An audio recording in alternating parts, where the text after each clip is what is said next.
has been on a roll with their latest products to grace their portfolio. After a full year on the market, the third generation Ford Fusion has quickly become one of the best-selling cars in the Ford lineup. It falls into what they call the super segment, their subcompact, compact, midsize, and small SUV class. Now, this third generation Ford Fusion is a 2014 model. It's basically a trim line that you don't see very often. This is the base Fusion S. That's right, there is a base model Fusion that does come with hubcaps and is basically designed to be the lowest entry point into the Fusion brand name. Now, as a midsize segment, or as a midsize sedan, this vehicle competes head-on with the Mazda 6, the Honda Accord, the Toyota Camry, the Nissan Altima. There's a lot of choices in this segment, and Ford really does offer something unique to, I guess, pull you into this car. It's available with 4 different engines for 2014.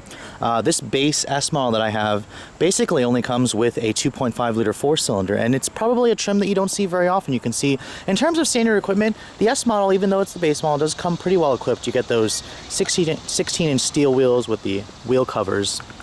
You don't get fog lights available, but you do have nice projector beam headlights, as well as the corporate Aston Martin-like front grille. Overall, even though this is a base model, it still looks pretty nice. If you guys want to upgrade to the SE, which is about $2,000 to do so, you'll get alloy wheels, you'll get the turn signal mirrors in the side mirrors, you'll get a power driver seat, you'll have the availability of several different options, but the S model pretty much just comes like this. You have a very limited range of colors, you get 1 engine choice, 1 transmission choice, it's only a 6-speed automatic, but overall, the Fusion is one of Ford's best sellers. Even though this base S model is not seen very often, it still has a pretty good amount of standard equipment. If you come to the back here, you'll still get LED taillights, you'll get a chrome exhaust tip, and then of course you get one of the largest trunk capacities in the class. And then overall, in terms of the design, the Fusion does stand out. Actually, compared with the Mazda 6, the Kia Optima, I think that the Fusion pretty much competes with those two in terms of which vehicle is the best looking in the class. Now, when you look at the interior of the Fusion, even this base S model is pretty well equipped. You can see it does come standard with the light stone eco cloth seating. There's no power driver seat. You'll get that when you upgrade to the SE model. Now, stepping into the vehicle, the Fusion does have a relatively low roofline, so you do have to duck your head. Taller drivers may need to watch that. Now, here's the key for the vehicle. Keyless entry and a switchblade key is standard even on this base model. Stick the key in the ignition. You can see you're greeted with a rather attractive set of gauges. If you get the My Ford Touch option on the SE models and up, you'll actually have a different instrument cluster. And then what you're hearing is an engine that's actually carried over from the previous Fusion. That's Ford's 2.5 liter 4-cylinder, just a conventional motor. Now, shutting the door, surprisingly, all 4 of the windows are automatic up-down. You typically don't find that in this class, but it's nice to see that Ford has included it on the base model. Now, even though this is a base model, the interior of the Fusion has been pretty nice. This is one of the nicest interiors in the class. In terms of its design, I don't really think that it matches the way the exterior looks. It's kind of, I don't want to say boring, it's just not as striking to look at as the exterior, although it is functional and the materials are solid. You have soft touch materials on the door pan or on the dashboard, very nice high quality graining. The fit and finish in here is solid as well. Looking at the dash or the door panels, it's the same soft touch materials on the dash, nice silver painted plastic here, and then a silver painted plastic door handle. Down here, it's surprisingly leather stitched here where your elbows are going to rest, so it's a nice little area that they included, especially where you're going to be resting your elbows. Looking at the steering wheel, this is an electric power steering system, and the Fusion is one of the few vehicles that offers really good feedback. The Fusion itself is just very sporty to drive. Now, the center stack here, you'll basically get a manual climate control single zone. If you go for the My Ford Touch option on the SE, you'll get dual zone, and then of course the 8-inch touchscreen, but this one obviously does not have it. You basically have a 4-inch screen here for that displays radio information. This one does not even have satellite radio. You can see it kind of gets washed out a bit in the sun, but it's kind of very cell phone-like. You have buttons here that control your radio presets. You can input your own radio station directly. You have radio, media. I mean, this vehicle does come standard with sync. That's Ford's Bluetooth connectivity and then voice activation system. So it's nice that it includes that. It basically will give you a USB port and an aux port in there, and then the armrest lid here is actually padded as well. It doesn't slide or adjust. Every Fusion will have electronic parking brake. I'm not sure how I feel about that. I prefer just, I guess, a handbrake, but it does free up the center console space here. You'll have nice storage back here. You have a 6-speed automatic transmission with a sport mode and then a rocker switch here for the manual mode. There is no backup camera available. You'll get the backup camera if you go for the My 4 Touch option, which is rolled into a tech package. The glove compartment is huge. It is damped, but it's not lined with felt. You got 2 tiers of storage. Overall, the interior of the Fusion is still nice, and it still represents one of the best interiors in the class. Now, looking at the back seat of the Fusion, this is a mid-size family sedan, so you expect it to have a good amount of room, and the Fusion does. Those of you looking for the most space in the class should probably look at the Honda Accord or Volkswagen Passat. Now, shutting the door, the windows back here again are automatic up-down, and you get basically the same nice materials, soft touch materials right here, and then nicely padded and leather stitch armrest. You even get dual map pockets. There is no vents back here. You'll get that on the higher trims, but there is also no armrest here. The higher trims will give you that as well. So there are some areas that Ford cuts cost, but you can see in terms of space, very nice legroom here, generous. In terms of the headroom, surprisingly, I thought it was going to be more cramped, but it's not. And then you do get a nice power outlet down there. Now, looking at the trunk capacity of the new Fusion, you'll actually get one of the largest trunk capacities in the class. This measures 16 cubic feet. The seats do fold down 60-40. And then, of course, under here, you'll find your temporary spare tire. Ford likes to point out that when they redesigned the Fusion, they made this panel here plastic. They kind of say it's a sacrifice panel. If you get into an accident, it's pretty easy to replace this. It comes off in one piece.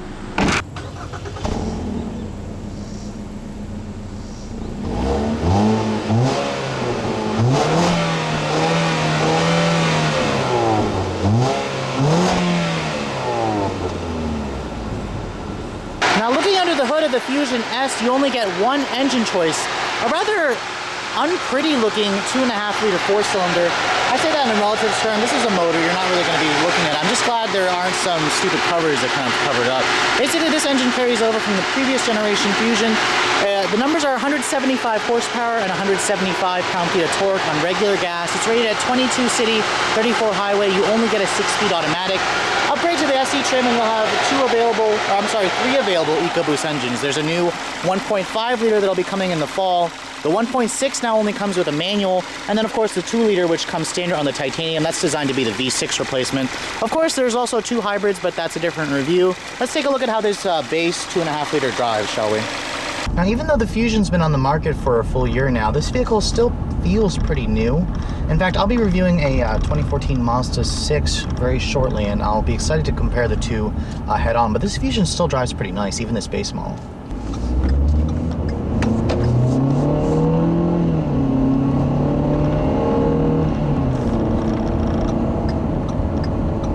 Now, I'll be honest, I actually haven't even driven this generation Fusion with the 2.5-liter 4-cylinder, and it's definitely a little bit of a different experience. Compared to the EcoBoost, the engine feels a little bit less powerful, a little bit less refined, but it's not bad still.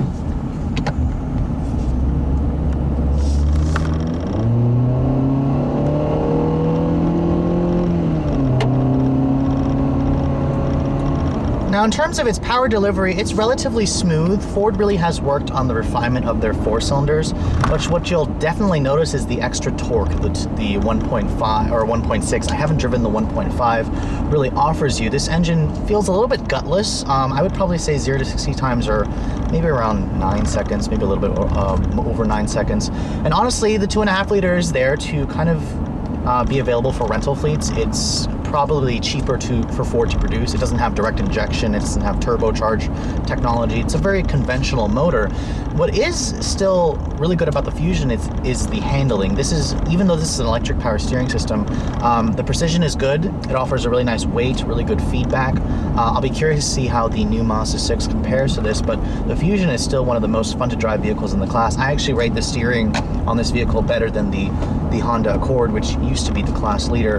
The suspension also has a very nice compromise between ride and handling balance. It has a very compliant ride, yet it feels relatively sporty. It doesn't feel floaty the way a Toyota Camry, I guess, would, per se.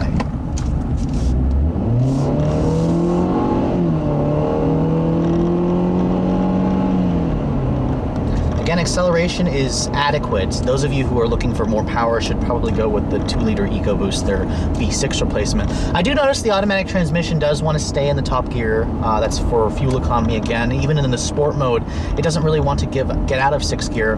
But overall, I mean, most people who buy this trim level, literally they just want something that takes them to and from wherever you need to go, that gets good gas mileage, has relatively good visibility. You get those blind spot mirrors as standard equipment. Those of you who want more features should definitely go up to the SE, which you can basically load up to a titanium.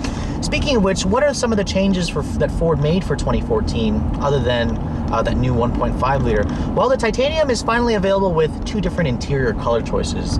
Those of you who complained I don't want a black interior can finally get what Ford calls their medium light ceramic interior, and then of course there's also a new brick red interior that's part of an appearance package. The SE is now available with push button start if you get the luxury package, and then of course there's 2 new color choices, and then of course the titanium is also available with heated and cooled front seats and a heated steering wheel. So there are some nice new premium features that have trickled down from the Lincoln brand. You still can't get LED daytime running lights or HID headlights on this car. Kind of weird that it's missing that, but I guess Ford wanted to keep a few things available for only the Lincoln MKZ. But overall, the Fusion's dynamics, they're still very solid. The features are good. Ford really does do a good job with listening to the complaints of all of its customers as well as the critics.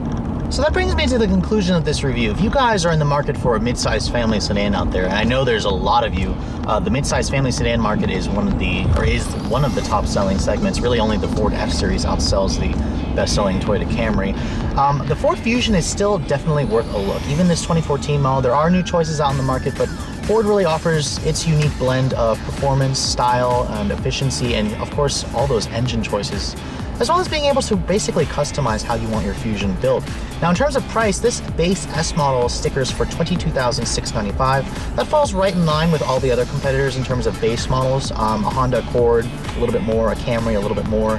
The Accord does give you more features like a backup camera, alloy wheels, but overall, the Fusion still offers its own unique style and technology as well. If you're a Ford enthusiast, you prefer Fords, this is really not a bad car. Personally, for myself, I probably would upgrade to an SE just to get the better aesthetics. I don't really like hubcaps, but to each their own. Most buyers don't really care if they're just looking for basic transportation. What does prove a problem for the Fusion is when you upgrade to the highest trim, the titanium trim level Fusion, basically stickers for about $37,000 when you get it loaded, and that is basically a new plateau for a mid-sized family sedan. It's one of the most expensive in the class, so those of you who can swing the cost should still look at a titanium, but honestly, majority of American buyers will probably go for the mid-level SE. But the Fusion is still worth a look, so those of you who are in the market, definitely check one out at your local Ford dealership. Thanks so much for watching, guys. I'll catch you all later.